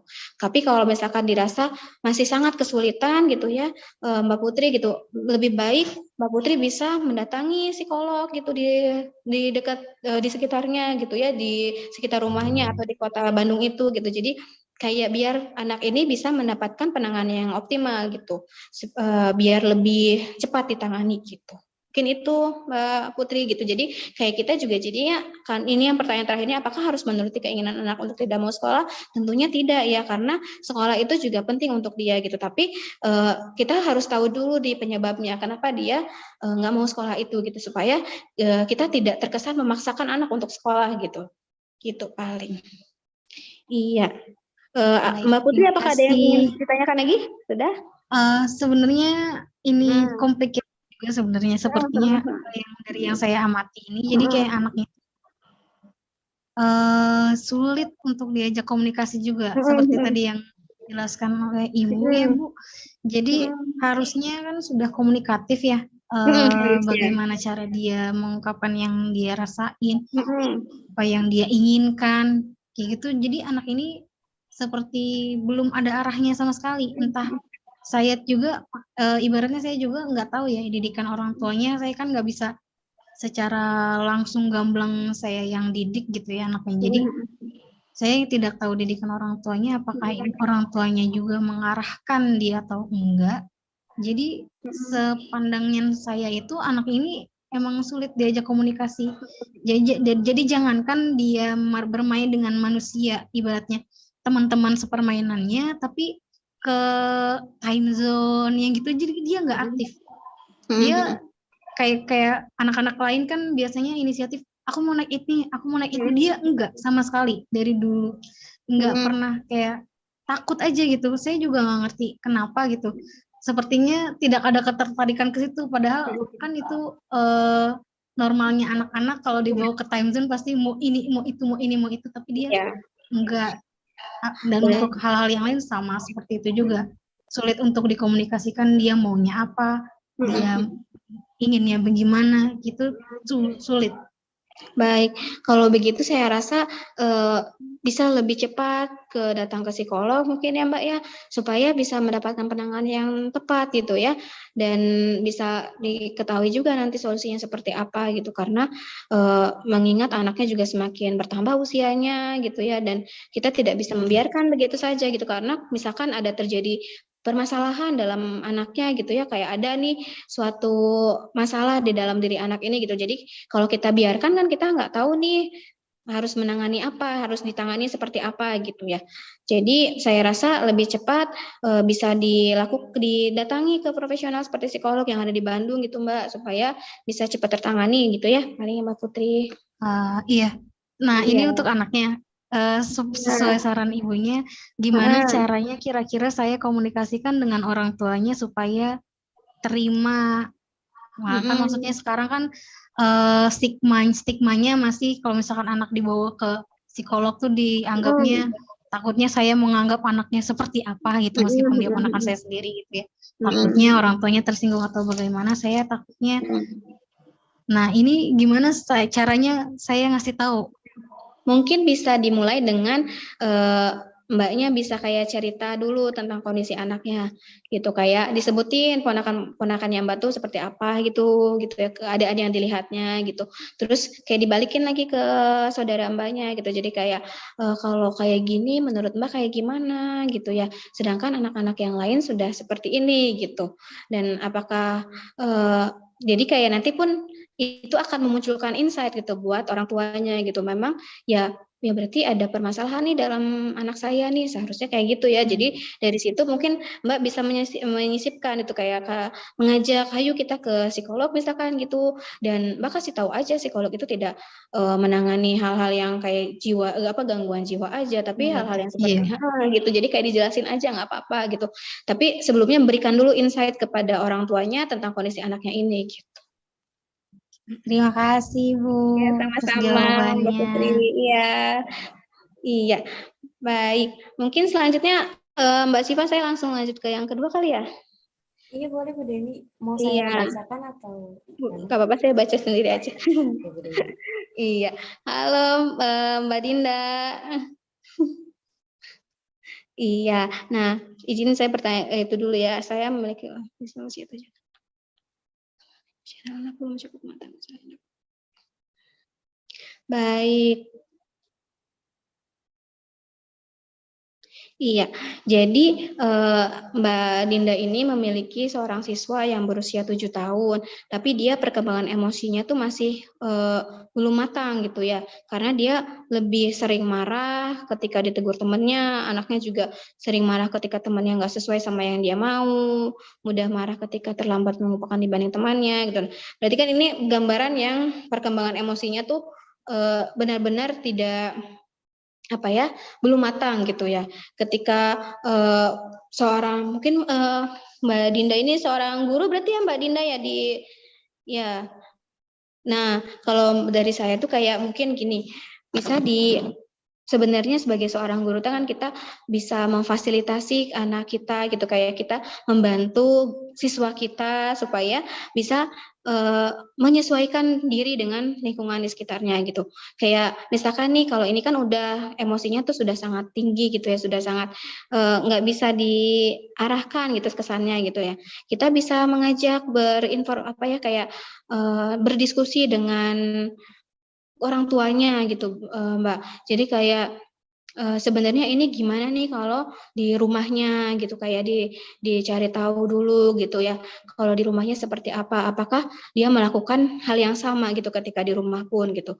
Jadi atau malah kalau di rumah berbeda gitu. Jadi kita cari tahu nih kayak si anak ini hal-hal apa sih yang menyebabkan dia ini bisa memiliki perkembangan emosi yang belum matang ini gitu. Jadi kayak kenapa sih yang buat dia mudah marah? Misalkan kayak ini cenderungnya pada anak-anak yang lebih sering mendapatkan perlakuan atau pola asuh dari orang tuanya tuh yang lebih sering memanjakan gitu ya, tidak memiliki aturan atau jadwal tertentu untuk yang dia harus dilakukan oleh anak gitu, dan anak ini kayak belum belajar untuk bisa secara mandiri gitu, memiliki kemandirian yang cukup untuk berada di lingkungan sosialnya gitu, sehingga anak ini ketika dihadapkan pada situasi-situasi yang tidak sesuai dengan keinginannya gitu, makanya cenderung emosinya yang akan keluar terlebih dahulu gitu, karena tadi yang kemampuan dia dalam meregulasi dirinya ini yang masih belum berkembang dengan baik gitu. Jadi untuk itu mungkin akan lebih kayak lebih diarahkan ke dalam regulasi dirinya ini gitu. Jadi kayak meningkatkan regulasi dirinya gitu. Dan cara untuk meningkatkan regulasi diri ini biasanya sih kayak mulai ditentukan dulu nih, di anak ini harus bisa teratur dulu jadwalnya gitu. Kayak kita tuh membuat aturan-aturan atau jadwal yang secara terencana dan secara terjadwal secara benar-benar detail gitu ya untuk jadwal keseharian anak gitu. Jadi anak ini bisa paham nih kalau misalkan ada aturan yang harus dia patuhi gitu. Dimana dari situ dia mulai nih nantinya akan kalau misalkan dia tidak mematuhi aturannya, nanti harus diberikan konsekuensi kepada anak tersebut gitu, kayak dan itu pun bisa dibicarakan dengan anaknya gitu, supaya ketika dia regulasi dirinya lebih baik gitu ya, jadi ini akan membuat dia juga bisa dapat mengontrol dirinya lebih baik juga gitu. Itu paling. Mungkin Mbak Dinda kalau ada yang ingin ditanyakan lagi. Iya, terima kasih Bu Dewi, sudah cukup Ya. insya Allah. Iya, Ya. terima kasih. Sama-sama Mbak Dinda. Iya. Lalu selanjutnya pertanyaan selanjutnya dari Mbak Nanda ya, jika anak sudah melakukan asesmen kesiapan. Baik.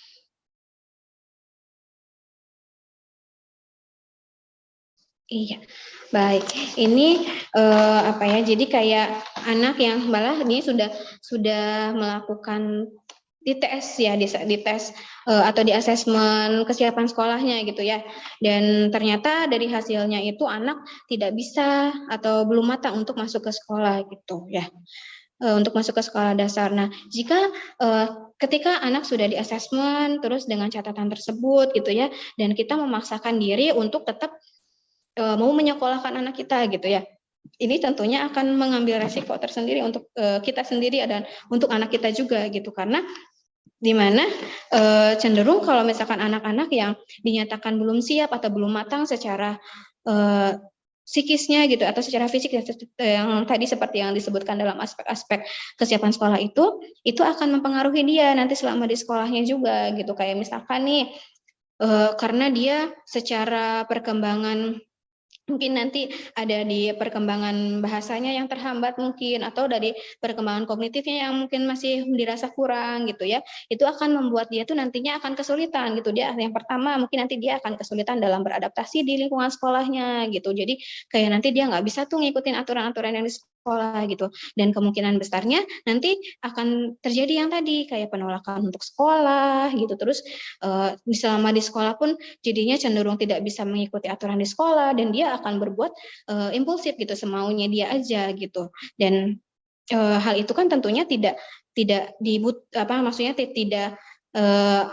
diharuskan ada ketika anak bisa dinyatakan siap sekolah gitu, karena kalau misalkan kita akhirnya memaksakan anak kita tetap nih mau masuk sekolah gitu, ya itu kecenderungan itu yang akan dihadapi gitu, karena nantinya belum lagi anak ini akan kesulitan secara kognisinya gitu, jadi kayak nanti susah nih paham gitu ya tentang apa sih yang dikatakan oleh gurunya gitu ya, dan dia pun akan cenderung kayak nggak bisa fokus perhatiannya gitu, jadi kayak dia nggak bisa buat duduk tenang, nggak bisa memfokuskan perhatiannya kepada gurunya, sehingga akhirnya dia pun tidak paham akan instruksi, akan informasi atau akan materi yang sedang diajarkan oleh guru gitu. Dan itu tentunya nanti akan mempengaruhi nih nantinya ke nilainya dia di sekolahnya gitu, dan itu saya rasa jadinya bisa malahan akan merugikan anaknya sendiri, dan akan membuat orang tuanya pun akan mengalami kesulitan juga nantinya gitu.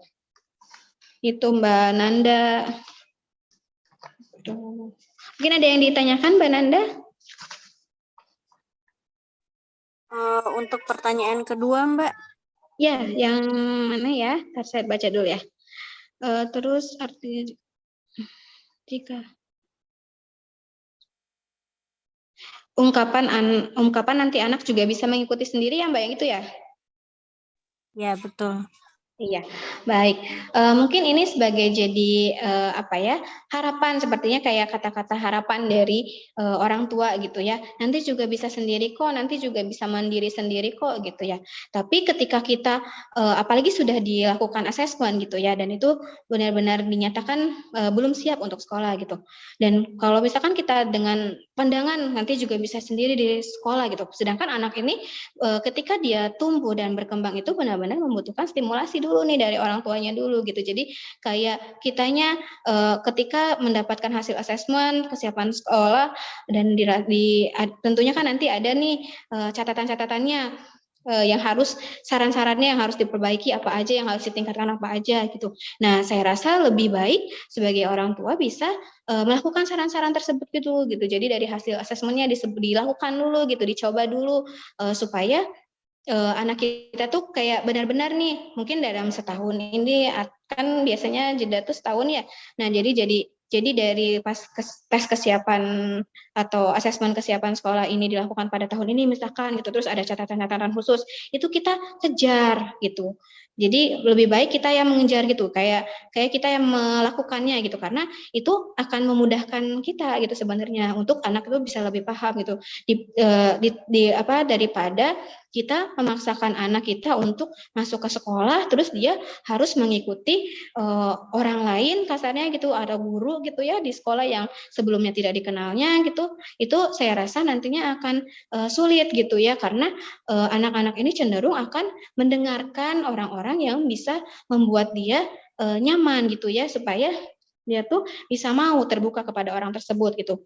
Kalau misalkan berandai-andai gitu ya, gurunya baik, komunikasinya baik gitu ya, dan interaksinya baik, hubungan guru sama siswanya baik gitu, itu mungkin nanti akan membantu anak ini gitu. Tapi kalau nantinya malahan anak kita itu tidak bertemu dengan guru yang seperti itu gitu ya, malah yang sebaliknya mungkin yang otoriter gitu, itu malah cenderung akan membuat dia tuh akan semakin kesulitan nantinya gitu, karena kesan pertama anak di sekolah itu akan seperti apa ya, mewakili dia selama nanti masa di sekolahnya gitu ke depannya gitu. Jadi kesan negatif yang dikhawatirkan apa ya dirasakan anak ketika pertama kali sekolah ini itu benar-benar harus dihindari gitu, supaya anak ini bisa lebih beradaptasi nanti atau mengikuti sekolah itu dengan lebih baik lagi gitu ke depannya.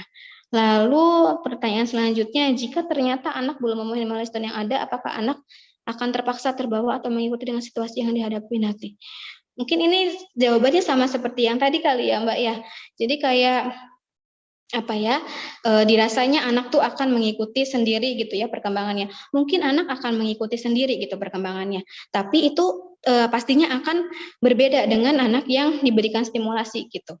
Karena anak ini kan memerlukan waktu untuk belajar gitu, dan untuk belajar dia maksudnya tuh kayak dia harus dapatin stimulasinya dulu nih, supaya dia bisa ngikutin, supaya dia bisa memenuhi tahapan milestone-nya gitu. Ketika dia tidak diberikan stimulasi dan dia hanya mengikuti dari lingkungan di sekitarnya atau dari teman-temannya, itu kayak jadinya mungkin akan berkembang sesuai usianya, tapi akan membutuhkan waktu yang relatif lebih lama gitu dibandingkan anak yang benar-benar diberikan stimulasi gitu.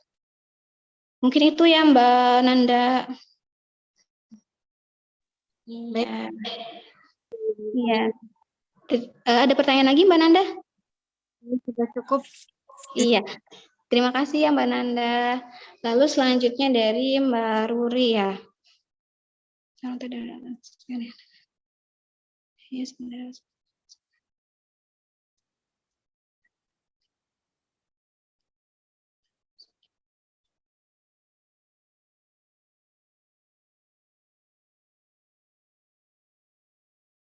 Baik, kalau boleh tahu untuk anaknya sendiri sedang melakukan terapi gitu nggak, Mbak Ruri? Boleh di itu, Bunda Ruri? Boleh open mic-nya? sedang terapi. Sedang menjalankan terapi ya. Terapi apa aja ya? Perilaku sama bicara. Terapi perilaku sama wicara itu sudah berlangsung berapa lama? Sempat vakum 6 bulan, ya kurang lebih sudah 1 tahun. Sekitar 1 tahun. Enggak, kurang dari 1 tahun. Baik, iya. Kalau saya rasa sebelum kita kayak menyiapkan kondisi anak kita benar-benar ke sekolah harus seperti apa gitu, masuk dengan menyiapkan anak untuk masuk ke sekolah, saya rasa lebih baik ketika kita benar-benar fokus dulu ke terapi dari ADHD-nya ini gitu dan disleksianya ini gitu. Jadi kayak kita benar-benar fokusin dulu nih gitu untuk terapinya gitu dulu, karena secara nggak langsung kalau misalkan yang saya ketahui gitu ya, terapi-terapi yang diberikan gitu ya, atau maksudnya itu program dari terapi perilaku atau terapi bicara ini kan tentunya akan mendukung anak ini juga dalam mengembangkan kemampuannya, kayak yang tadi aspek yang sudah disebutkan gitu ya, kayak anak ini jadi kayak bisa nih tahu tentang gimana dia harus duduk tenang misalkan gitu ya, gimana dia harus memiliki fokus perhatian ketika mendengarkan orang lain gitu ya, dia akan paham terhadap instruksi yang diberikan gitu, dan itu secara tidak langsung bisa menyiapkan anak untuk bisa bersekolah kalau menurut saya gitu. Dan untuk mengenali kebutuhan anak itu kita bisa lihat dulu kayak minatnya seperti apa gitu ya, kayak kan nanti anak tuh kayak cenderung menunjukkan gitu ya, menunjukkan dia memiliki minat yang benar-benar seperti apa gitu ya. Misalnya tadi kayak minatnya tuh ke dia sukanya membaca, menulis gitu ya, atau ke hal-hal yang benar-benar akademik gitu ya mungkin. Nanti itu kita bisa kayak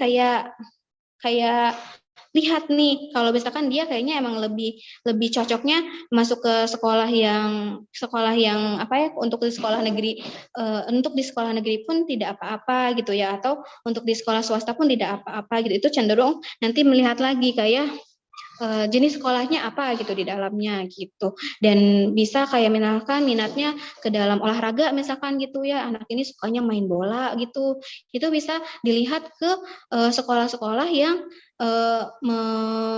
memfasilitasi gitu. Jadi kayak misalkan prestasi di sekolah itu ada prestasi olahraganya gitu banyak gitu, dan kita bisa masukkan ke situ gitu. Dan apakah masuknya ke sekolah reguler atau ke sekolah inklusi gitu ya, mungkin ini bisa dilihat lagi, bisa dikomunikasikan juga dengan terapisnya, dengan psikolog atau dengan dokter spesialis anaknya gitu yang menangani anaknya Ibu Ruri ini gitu, supaya bisa lebih bagus penanganannya gitu. Karena saya rasa kayak orang tua di sini kan jadi banyak aspek gitu ya, ada banyak peran di sini, ada orang tua, ada dokter spesialis anaknya, ada psikolognya mungkin juga, terus ada juga kayak terapisnya, terus ada juga nanti guru di sekolahnya gitu. Jadi ketika ibu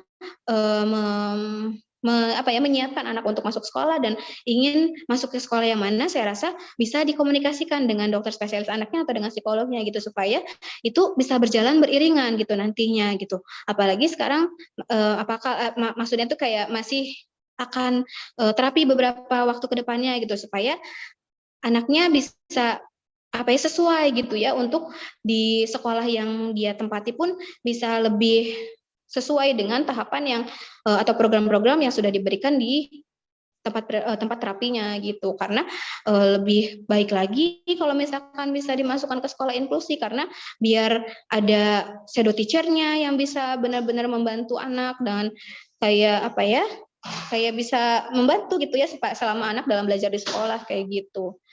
Terus kalau berarti kan ke anak-anaknya ibunya termasuk dengan IQ yang di atas rata-rata, kemampuannya juga kognitifnya cukup baik, secara perilaku komunikasinya juga emosi yang berbeda dengan anak. Iya, itu mungkin saya rasa lebih baik nanti Bu Ruri bisa mengkomunikasikan atau berdiskusi dengan dokter spesialis anaknya, dengan psikolognya, dan agar nanti ditemukan sekolah yang dirasa cocok gitu untuk anaknya gitu, dan supaya bisa mendapatkan penanganan yang sesuai gitu. Jadi karena takutnya nih ya, kayak apa ya, ada banyak juga kan karena apa ya, tidak sesuai gitu ya di sekolah, dia mendapatkan apa ya, pengajaran yang seperti apa bentuknya, itu berbeda dengan yang sudah diterapkan dalam proses terapi gitu, dan itu nantinya akan susah gitu ya. Sedangkan kalau misalkan itu dijalankan secara beriringan, itu dapat membantu nanti ke anaknya, Bu Rurinya sendiri gitu, agar dia bisa mudah mencerna, mudah bisa mengingat pelajaran-pelajaran yang masuknya kayak gitu, dan dia bisa lebih tahu nih nanti saling berkomunikasi antara guru dengan terapi di tempat terapinya, mungkin nanti kayak program terapinya yang diberikan apa aja. Jadi kalau misalkan anak mengalami kesulitan selama di sekolah harus dilakukan apa saja gitu. Jadi saling berkomunikasi antara terapi dengan guru di sekolahnya kayak gitu. Mungkin itu Bu Ruri. Ada yang ingin ya? Iya, terima kasih Bu Ruri. Baik. Mungkin ada dari ayah bunda yang ingin sharing gitu ya, untuk mungkin ada yang sudah pernah apa ya, menghadapi atau mengalami dari anaknya yang udah mau masuk SD nih gitu. Mungkin ada yang ingin di-sharingkan gitu.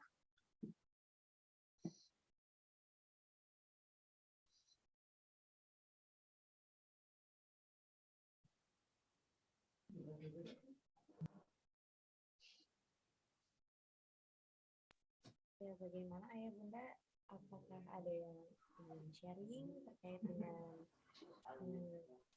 persiapan untuk masuk sekolah ini ya Bu Dewi ya?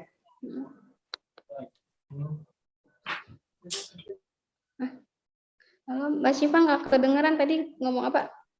Suara udah terdengar Mbak? Nah sekarang udah. Ya mungkin ayah bunda dia mau sharing terkait dengan tema yang hari ini kita sampaikan. Mungkin sudah ada yang lebih dulu mengalami ya Bu Dewi ya, terkait dengan mempersiapkan untuk anak yang masuk sekolah gitu, sekolah dasar.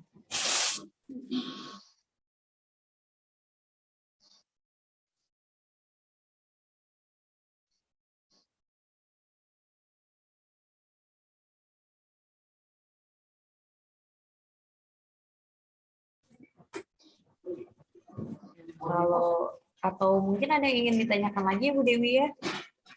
Iya, barangkali ada yang mau ditanyakan lagi.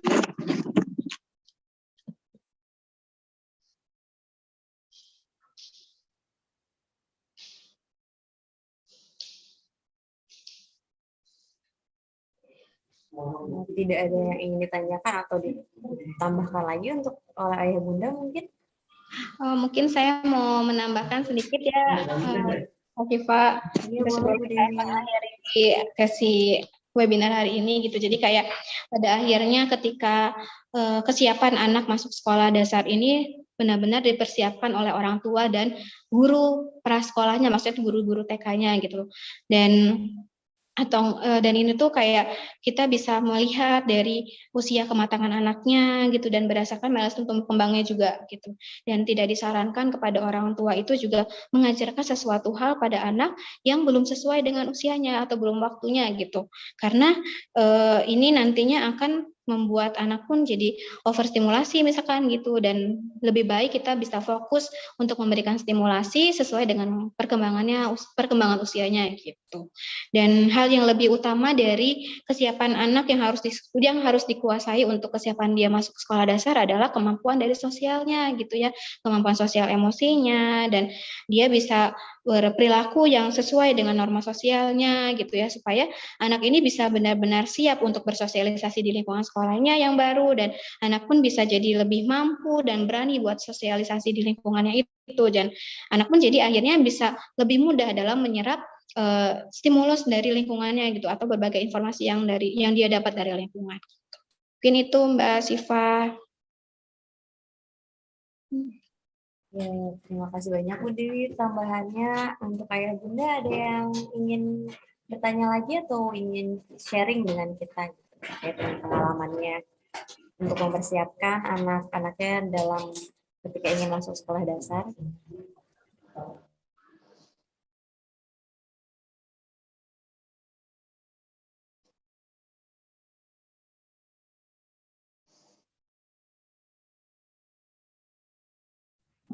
jika tidak ada lagi yang ingin ditanyakan atau ditambahkan, mungkin saya langsung sampaikan kesimpulannya ya. Jadi seperti yang sudah tadi Ibu Dewi sampaikan, dalam mempersiapkan anak masuk sekolah itu, kita tidak hanya mencakup atau mempersiapkan pada satu aspek saja ya Bu Dewi ya, namun juga perlu dipersiapkan dari berbagai aspek yang meliputi dukungan orang tua, kondisi anak, lalu mencakup kematangan sosial, emosi, bahasa, kognitif gitu ya Bu Dewi ya. Terus untuk milestone dari anaknya juga perlu diperhatikan. Kemudian selanjutnya itu pemilihan sekolahnya juga perlu diperhatikan ya Bu Dewi ya. Iya, dengan terjawabnya pertanyaan terakhir dan kesimpulan yang saya sampaikan, maka sampailah kita di penghujung acara ya Bu Dewi ya. Sekali lagi saya ucapkan terima kasih kepada para peserta webinar New Self Development Center yang sudah dapat hadir pada hari ini. Terima kasih sudah meluangkan waktu untuk ikut terlibat dalam diskusi bersama materi kita. Tak lupa juga saya ucapkan terima kasih untuk penyaji materi yang membawakan materi yang sangat bermanfaat bagi kami. Terima kasih Bu Dewi. Iya, sama-sama Mbak Syifa. Ya, terima kasih telah memberikan materi yang sangat menarik ya Bu Dewi ya.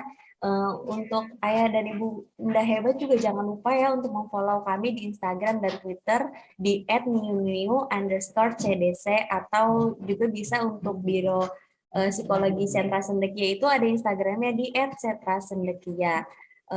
Facebook di Niu Center dan YouTube kami di Niu Tumbuh Kembang. Nah, sebelum acara ditutup, selanjutnya ada sesi foto bersama dengan peserta. Silahkan bagi peserta yang belum mengaktifkan kameranya untuk mengaktifkan kameranya terlebih dahulu.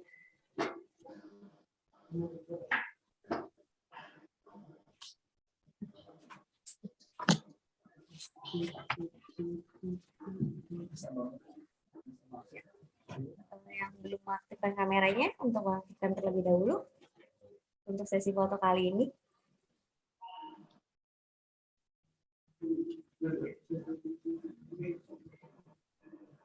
Kita 1, 2,